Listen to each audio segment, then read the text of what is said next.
ಕಾಗುಣಿತ ತಪ್ಪಾಯ್ತು ಅಂತ 100 ಸಾರಿ ಅದನ್ನೇ ಬರೆಸಿ ಅಕ್ಷರದುಂಡಾಗುವಂತೆ ಮಾಡಿದ ಕನ್ನಡ ಶಿಕ್ಷಕರಿಗೆ, ಹೊಟ್ಟೆಪಾಡಿಗೆ ಇಂಗ್ಲಿಷ್ ಇದ್ದರೂ ಮಾತೃಭಾಷೆ ಮುಖ್ಯ ಎಂದು ಹೇಳಿಕೊಟ್ಟ ಇಂಗ್ಲಿಷ್ ಶಿಕ್ಷಕರಿಗೆ, ಈ ಸಮಾಜದಲ್ಲಿ ಬದುಕಲು ಹಾಗೂ ದೇಶದಲ್ಲಿ ಮಾತನಾಡುವ ಭಾಷೆ ಎಂದು ಹೇಳಿಕೊಟ್ಟ ಹಿಂದಿ ಶಿಕ್ಷಕರಿಗೆ, ಕಳೆದದ್ದಕ್ಕೆ ಕೊರಗಬೇಡ, ಗಳಿಸುವಾಗ ಮೆರೆಯಬೇಡ ಎಂದು ಹಿತವಚನ ಹೇಳಿದ ಗಣಿತ ಶಿಕ್ಷಕರಿಗೆ, ಇತಿಹಾಸ ಮರೆತವನು ಇತಿಹಾಸ ಸೃಷ್ಟಿಸಲಾರ ಎಂದು ತಿಳುವಳಿಕೆ ನೀಡಿದ ಸಮಾಜ ಶಿಕ್ಷಕರಿಗೆ, ಮೇಲೇರಿದ್ದು ಕೆಳಗೆ ಇಳಿಯಲೇಬೇಕು, ಇದು ಗುರುತ್ವಾಕರ್ಷಣೆ ಮಾತ್ರವಲ್ಲ ಜೀವನದ ನಿಯಮ ಎಂದು ಹೇಳಿದ ವಿಜ್ಞಾನ ಶಿಕ್ಷಕರಿಗೆ, ತಪ್ಪು ಮಾಡಿದಾಗ ಬಸ್ಕಿ ಹೊಡೆಸಿ ದೇಹ ಗಟ್ಟಿ ಮಾಡಿದ ಪಿಟಿ ಶಿಕ್ಷಕರಿಗೆ, ನನ್ನ ಎಲ್ಲ ಆತ್ಮೀಯ ಗುರುವೃಂದಕ್ಕೆ ಶಿಕ್ಷಕರ ದಿನಾಚರಣೆ ಶುಭಾಶಯಗಳು.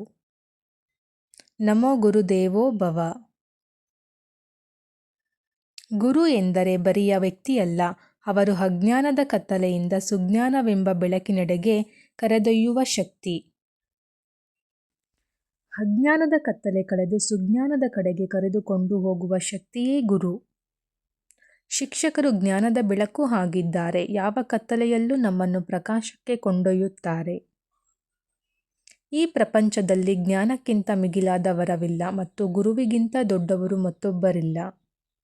ಪಠ್ಯವನ್ನು ಅದ್ಭುತವಾಗಿ ಬೋಧಿಸಿ ಕಲಿಕೆಯಲ್ಲಿ ಆಸಕ್ತಿ ಮೂಡಿಸಿದ ನಿಮಗೆ ಶಿಕ್ಷಕರ ದಿನಾಚರಣೆಯ ಶುಭಾಶಯಗಳು.